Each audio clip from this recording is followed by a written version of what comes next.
O programa Universidade Viva pergunta por que as informações sobre esta especialidade são tão pouco conhecidas pelo público. É a primeira pergunta que eu faço, vou começar ali com o doutor Gumercindo Rolim. Uma das novidades que a otorrino apresenta nos últimos 10 anos é o implante coclear, como o senhor bem falou. Inclusive, até na própria área da medicina, ele realmente não é muito divulgado, mas é uma tecnologia relativamente nova. Na própria medicina deve ter uns 20 anos. Aqui no Brasil foi popularizado realmente nos últimos 10 anos e aproximadamente há 6 meses que no estado do Ceará vem se fazendo esse tipo de cirurgia, que é, como o senhor falou, um ouvido biônico.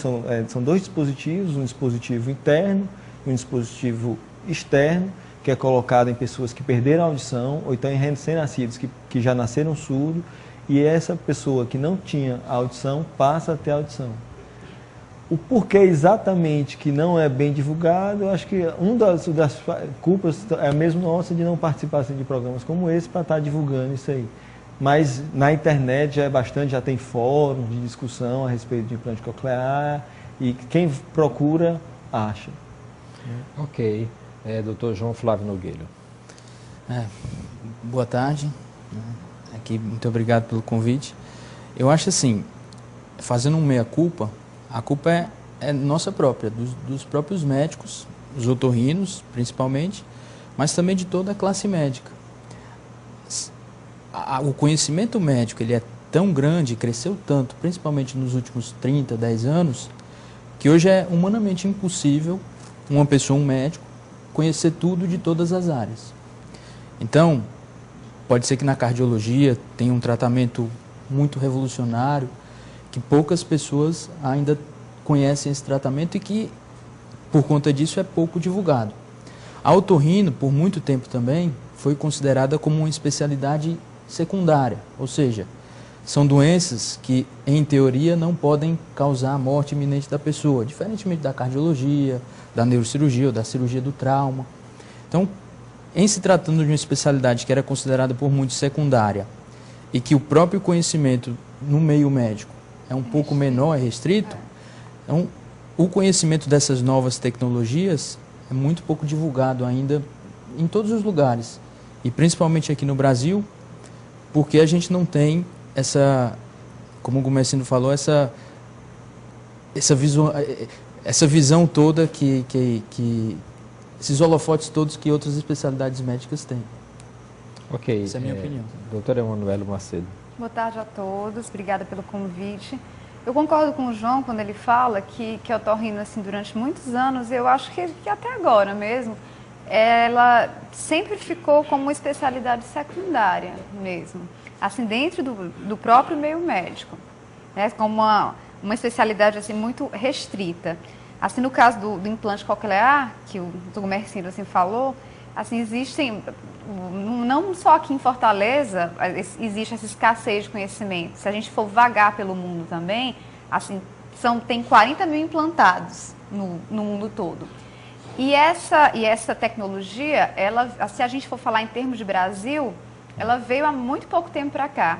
Se a gente, até pouco tempo atrás, até o começo do ano passado, nós só tínhamos 6 centros que faziam implante coclear no Brasil todo, sendo 4 em São Paulo, um no Rio Grande do Sul e o outro no Rio Grande do Norte, né? Depois que o Ministério da Saúde, né, pelo SUS, começou a desenvolver, então apareceram outros centros, apareceram no Rio de Janeiro, Brasília, né, em Pernambuco, Salvador. Sim. E por último, assim, há 6 meses atrás, o Ceará, graças a Deus, foi contemplado também e foi feita a primeira cirurgia de implante coclear, foi em julho desse ano agora. Sim, pode continuar. Pois, então, quando assim, os dois falaram que assim, a culpa, em parte, é nossa, assim, do meio médico, assim, eu também concordo que a culpa assim, seja nossa. Mas porque também assim, a medicina se estendeu assim tanto que é humanamente impossível assim, uma pessoa só, uma especialidade só deter tanto conhecimento. É tanto que as nossas novas tecnologias, não só o implante coclear, assim, outras que vêm surgindo, assim, como o neuronavegador, né?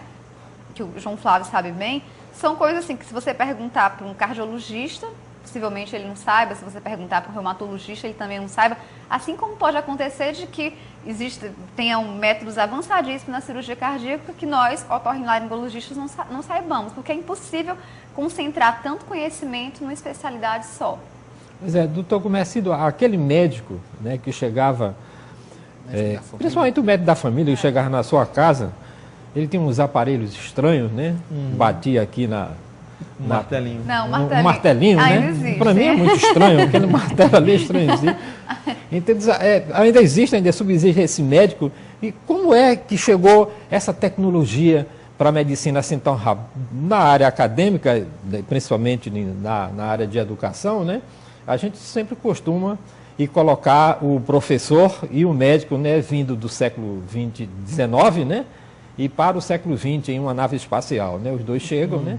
E dizem que na sala de aula, né, o professor chega e vai logo pegar o giz e vai escrever e dar a sua aula, né? Mas o médico, já transportado lá para o centro cirúrgico, ele toma um susto, ele pensa que está em outro planeta, né? Essa evolução e veio ajudar sobremaneira, entende, em termos da saúde do povo, ou o povo, quando eu digo povo, a grande população, não tem acesso a esse tipo de tratamento. Como o senhor falou, a medicina ela evoluiu muito. Foram surgindo novas tecnologias, mas de qualquer forma não foram esquecidas como as antigas.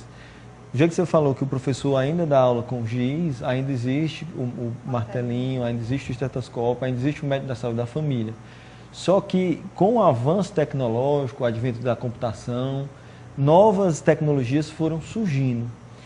E como a visão do médico e do profissional que trata da saúde da população e especificamente do indivíduo, ele sempre tenta fazer o melhor para aquele indivíduo, ele tem que lançar mão de tecnologia, se ela existir, e oferecer essa tecnologia como um meio de ou de diagnóstico ou de tratamento. Então, antigamente não existia tomografia, antigamente não existia ressonância, que são exames mais complexos, então você não... Mas hoje, como existe, se aquele paciente tiver necessidade, você tem que oferecer.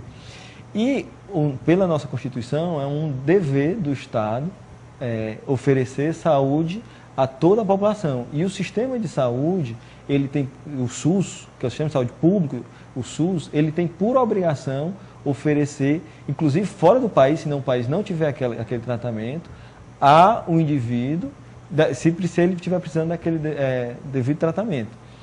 Então, assim, antigamente, quando uma criancinha, a mãe teve rubéola durante a gravidez e ela nasceu surda por conta da rubéola gestacional, e antigamente, há 10, 15 anos atrás, aquela criança nascia surda, você não tinha o que oferecer para ela. Hoje, já existe, foi criada a tecnologia para que essa criança passe a escutar, passe a ir para a escola, se desenvolver como qualquer outra pessoa que seja ouvinte. Se ela está ou não disponível para toda a população, hoje, por exemplo, no estado do Ceará é oferecida pelo SUS, através do Hospital Geral de Fortaleza, e quer queira, quer não, é oferecido. Pode até ter uma fila ali e tal, mas é oferecido. E eu acredito que até em outras áreas da medicina, por exemplo, na questão da AIDS, o Brasil foi um dos primeiros países do mundo a oferecer gratuitamente, em ampla base populacional, todos os medicamentos antirretrovirais, aquele famoso coquetel. Em relação ao câncer, eu trabalho numa instituição do câncer do estado do Ceará e aqui é oferecido os mais modernos quimioterápicos, sejam também através do SUS. Até quimioterápicos, às vezes, que são bastante dispendiosos, bastante caros, né?